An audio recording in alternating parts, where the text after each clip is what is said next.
Yan, magandang hapon mga bossing ko, idol. So ito, so update lang sa ating pagbubukid. So napakahirap talaga kapag may samaang panahon, no, yung paulan-ulan. So ngayon lang tayo nakakabelo-belo kasi medyo makulimlim lang. Maya-mayang gabi na naman siguro uulan yan. Yan. So naka full battle tayo. Ayan, nakabota ako. Ayan. Ito pa lang natatapos kong tanggalan ng damo. So napakaulan talaga kasi. Kaya putik-putik na. Oh, isa na lang naman. Isa't kalahati na lang ang gagamasan ko dito sa area na ito. So yan. So yung bed na yan. Yan. Ito nalilinis na natin. Ha. So di ko na na-sprayan to. Yung portion na yan. So ginagamasan ko na lang talaga. Yan. So hopefully matapos ko to hanggang bukas. And then sana magulan pa. Kasi direkta ko na yung okra na tatanim ko dito. No, so update ko na rin pala kayo dun sa nauna kong tinanim, no, yung sitaw at okra. So sa Saturday na ako magbibigay ng fertilizer dyan. Hindi pa tayo nagbibigay ng fertilizer. So yan. So ito na yung update ng ating mga okra.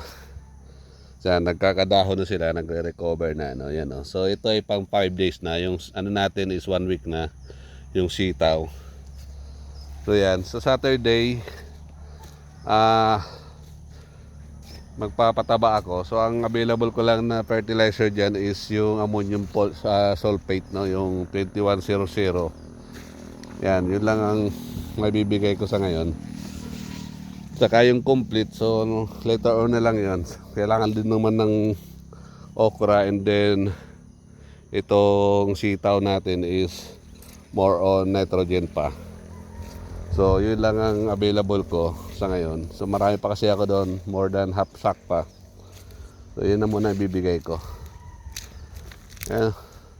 Ganda ng talbos ng kamote. So nakakuha ako dito nung nagtabas ako ng mga laman yan. So masarap pala laman yan. Yan. Diba? Yung pinya ko, yung pinya namumunga na. Ayan. So pinaparami ko rin yung pinya dito. So kasi napakatamis ng pinya dito, no. So ito, di ko alam kung bakit nagkaganyan. Namumunga na sana. So baka na atake yan. Ayan, inadamo na naman. Napakatulim talaga ng damo. Diba? So ang area mo ay maulan, mabilis din tumubo ang mga damo. Yan. Yeah, so ito, isang linggo ko pa itong tinanggalan ng damo. Ngayon, no, tinaw nyo naman. Hindi pa ako tapos magtanggal ng damo dun sa kabila. Dito naman, tubo na naman, di ba? So ganun ang trabaho ng farmers. So hintayin ko muna lumaki-laki na yan. Pagkatapos ko na yun. Yan. So dito naman ako magtatanggal ulit. Palipat-lipat lang. Yeah. Hay. Mahirap talaga ang buhay ng magsasaka. Diba? So porket meron kang malaking lupain na kailangan bukidin. So kailangan mo pa rin talaga ng kapital para makapagbukid ka na maayos, no? So ako pinipilit ko lang na bukirin to by on myself, no? Sinusulo ko lang dahil nagtitipid tayo sa labor dahil di natin kakayanin, no? So normally doon dati kasi talagang tinatambakan ko ng tao to. So laging sablay yung nagiging pasok ng mga gulay ko. So laging walang kinikita, no? So meaning to say, mababa yung value ng gulay na itatanim natin. So inaabutan siya ng mababa ang presyo. So maganda yung inaani natin, so mababa naman yung presyo. So, kadalasan natatangayan pa tayo. Kaya napakahirap talaga ng isang maggugulay, no, magsasaka. Dahil di natin hawak yung lumalakad na presyo sa merkado, no. So pag natsyempohan mo na bababa talaga, for example yung pechay, kasi nagli-5 piso yan eh. 5 piso talaga sa puno yan, sa farmer, sa planters, no. So pagdating sa tindahan, napakamahal na, di ba? So ang normally talagang kumikita dyan is yung mga middleman, no. Yan. So kasi ako naging middleman din ako, pero hindi naman ako ganun kagrapal na manubo ng mga kalakal, no. So naging biyahero din ako. So di kaya ng konsensya ko na na tumaga ng gusto sa mga sa mga magsasaka, dahil siyempre na-experience natin yung hirap ng pagsasaka. So nararanasan ko 'yan. Kaya pag ako bumibili ng mga gulay dito sa mga magsasaka dito, mas mataas ako bumili kaysa dun sa mga sa trading, no?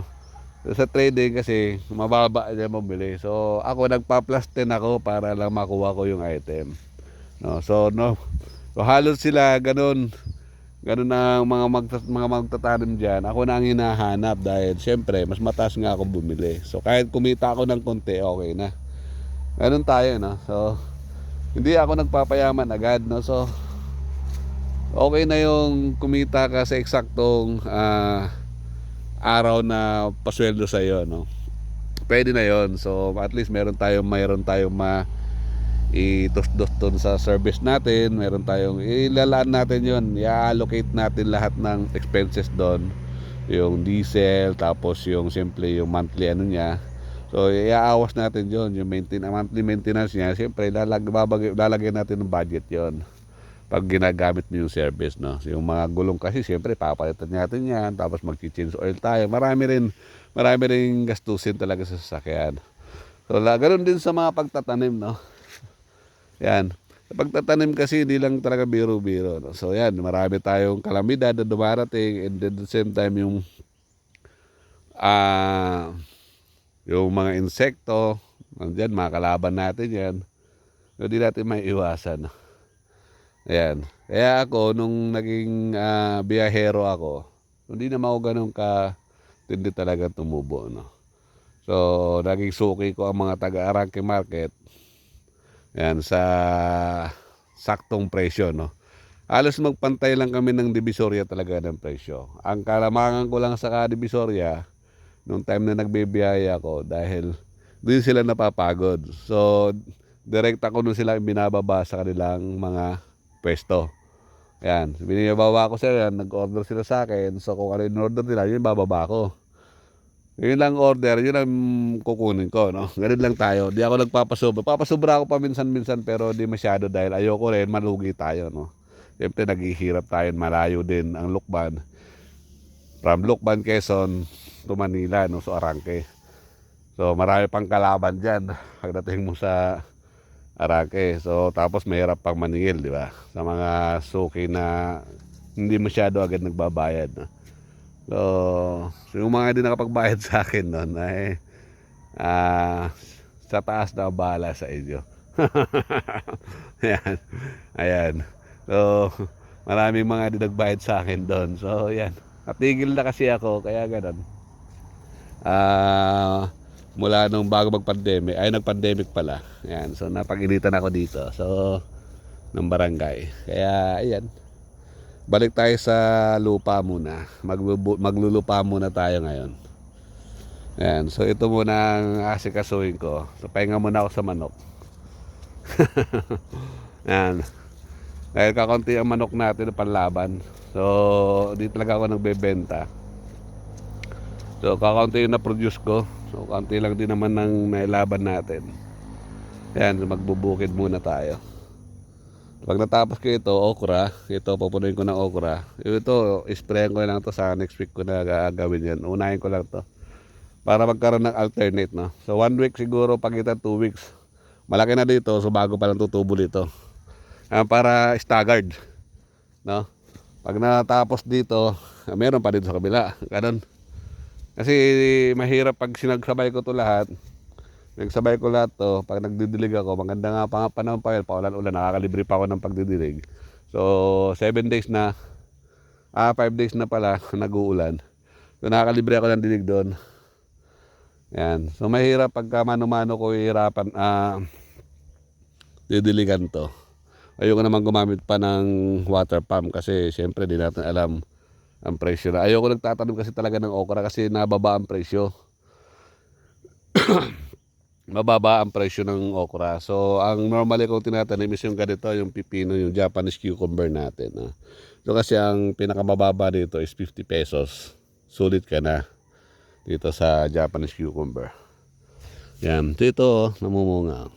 Malapit na ito. So pang sarili lang to. Ayan. So tinanim ko lang sa paso. Sinubukan ko lang. So ayan mga bossing yung update natin. Yeah. So, naambon na naman nga. Diba? Malamig na ang panahon, mahangin. Tapos naambon pa. So buti nga hindi na masyadong malamig. Medyo mahangin na lang. And then naulan-ulan. So nakakalibre tayo sa dilig. Naputik nga. So siyempre kailangan din ng halaman ng sunlight talaga. Para mas maganda silang tumubo. Ayan.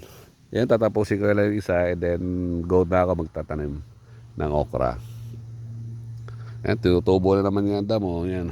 Hindi ko pa natatam, nagtubo na naman. So pasadaan ko lang siguro yan ng herbicide yan. Isang pasada pa bago ko tamnan. Para mamatay lang yan. Yan, tinatanggal ko lang yung damo para mabilis. And then pagkalinis ko nito, yan, isprayan ko na lang ng herbicide yan. Kahit yung contact lang. No? Hindi na yung direkta sa lupa. Yung may contact pa ako dyan, yung basta na herbicide yan. Pwede na yun. Tipok na yan. Maliliit pa naman. Tatapusin ko lang yun, tapos saka ko isprayan. Pagka-hintay ko lang may mga tumubo pa dyan, and then isprayan ko lang sabay-sabay para isahan lang. And then pahingayin ko ng mga ilang araw, saka ako magtatanim. Yan, para zero talaga, zero grass talaga. Wala talaga tayong gagalawin, no. So yung pag-aayos ko nito, pagka malaki na, pagpapala ko, yan, para mabilis lang ako, no.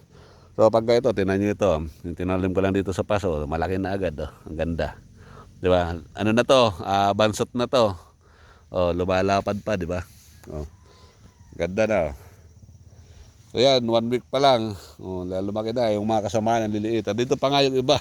Hindi ko pa natatanim.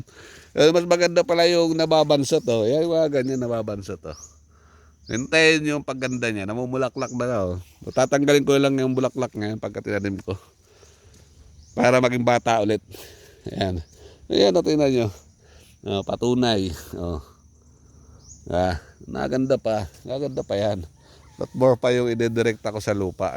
So ito lang bubutasin ko sa ilang head. Ilang hiras para maitanim ko yun. Kasi sayang naman. Yan lang bossing update ko sa araw ngayon. So abangan nyo lang po sa susunod na update natin. Pagtatanim ko dito. Maraming salamat po sa inyo. And God bless po sa lahat. Thank you.